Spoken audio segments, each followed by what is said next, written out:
At the early part of the 2000s, I still don't know what we call that decade. Is it the OOs or the aughts or the noughts? But at the early part of the 2010 decade, Magic Eyes suddenly exploded onto the scene. And basically, these were an image of other images, and when you stared at it and you relaxed your eyes in just the right way, those images would sort of move and coalesce and take on a shape. It might be a sailboat, or George Washington's face, or a tree, or an elephant. I've always believed that there are magic eyes for the universe, and that there are certain things that are just so, I don't know if I want to say surreal or hyper real, that when you look at them just the right way, your eyes and your brain start to relax, and you can almost see through reality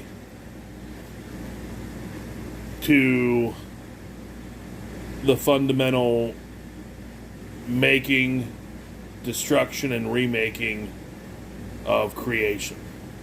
Creation is constantly being made, destroyed, and remade.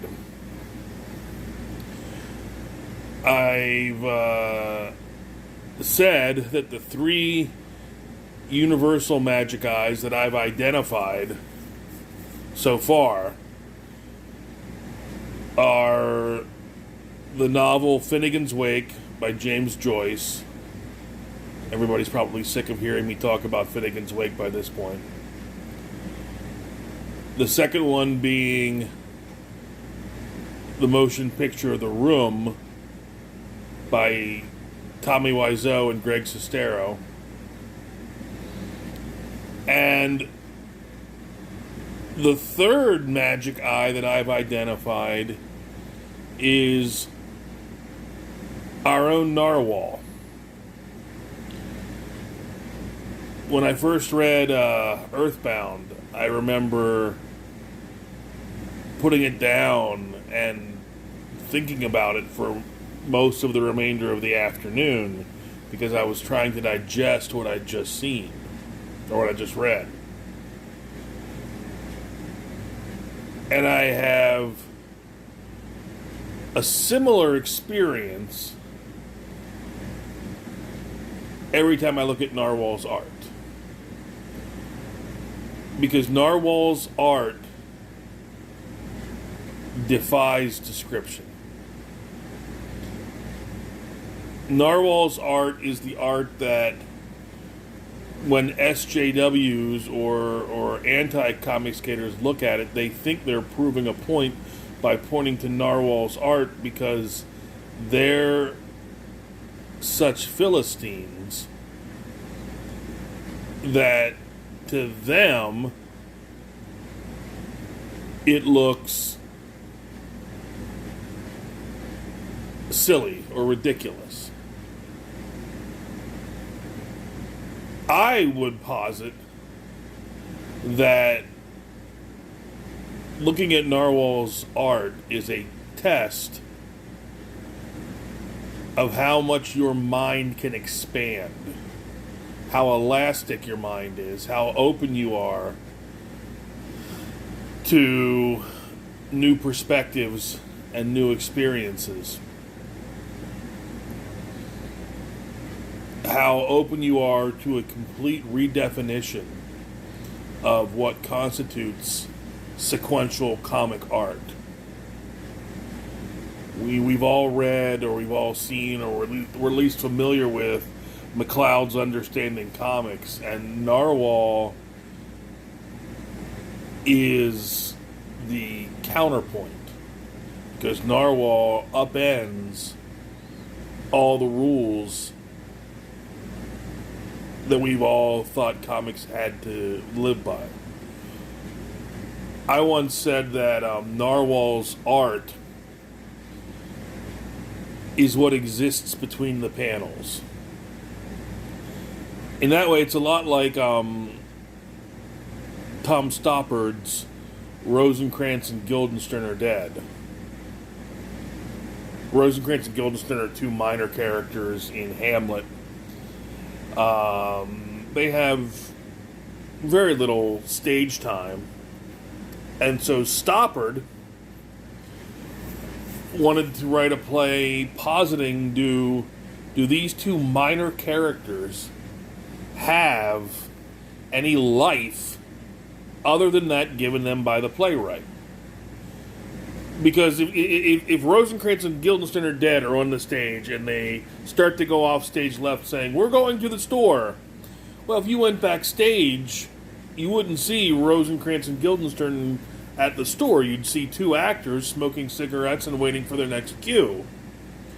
So the question becomes, what happens to Rosencrantz and Guildenstern Are Dead when they're off the stage?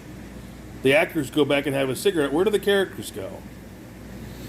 And so Stoppard wrote Rosencrantz and Guildenstern Are Dead. The title comes from the end of the play when the ambassador to England comes in and announces to the room, "The sight is dismal, and our affairs from England come too late. The ears are senseless that should give us hearing to tell him his commandment is fulfilled, that Rosencrantz and Guildenstern are dead. Where should we have our thanks?"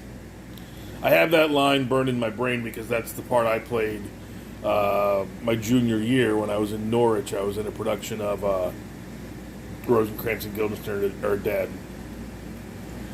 But the point being is that Stoppard wanted to write a play that examined what happens for these characters between their scenes. And I think Stoppard would really get a kick out of getting a Narwhal book, because Narwhal posits what happens in a comic book between the panels. And I suggest that Narwhal's art does its level best to show us movement. Comic book sequential art obviously is a series of still images, and the great challenge is to convey motion.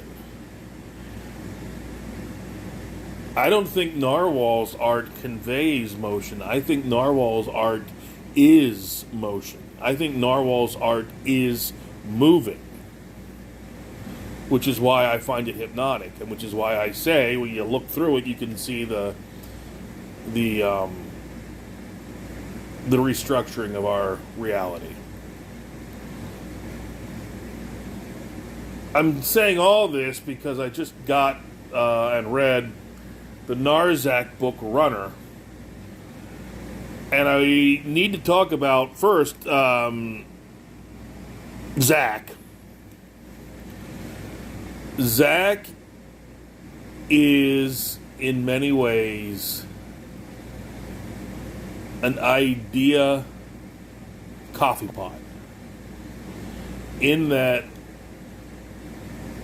I imagine being in Zack's head would be like bubbles are just popping up to the surface all the time of these fully formed, statable in one sentence ideas.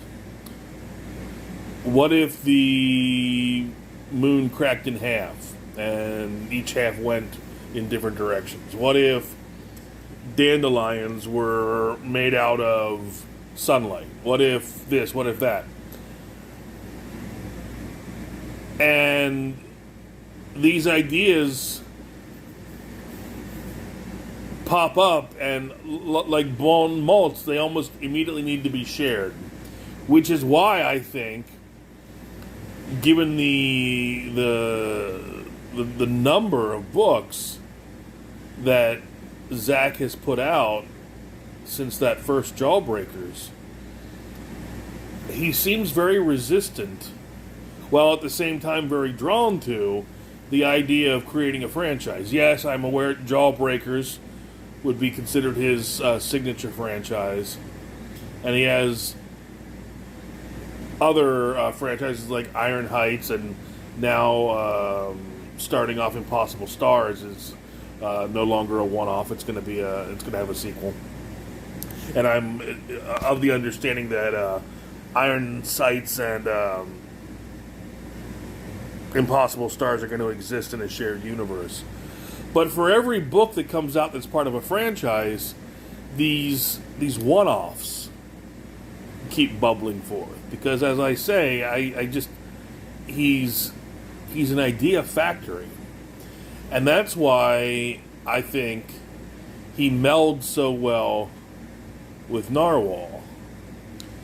If I was talking about two conventional minds, I'd say they fit together like yin and yang, but yin and yang just fits together to create a circle. I would suggest that the creativity of Zach, coupled with the almost otherworldly perspective of Narwhal, combines to make a shape that we can't even fathom. We can just, like eight blind men describing an elephant, we can just get glimpses of one or two of the edges. So, turning that once again to Runner, it's a perfectly formed capsule idea, stateable in a sentence, that it's almost like reading a collection of short stories by a great writer like Hawthorne or Joyce, or even a collection of horror short stories by Stephen King. It's a capsule story told by a master of his craft that gives you a start, a beginning, and an end. Unlike other comic books that we're used to in the mainstream and in franchises, this is not a story that's going to continue. It starts, it proceeds, it wraps up, it ends. Narwhal's art is absolutely mesmerizing. One would expect no less. And I cannot wait until the next Zach book, the next Narwhal book, and the next Narzack collaboration, because they are truly, truly something special. This has been Tom Tuttle.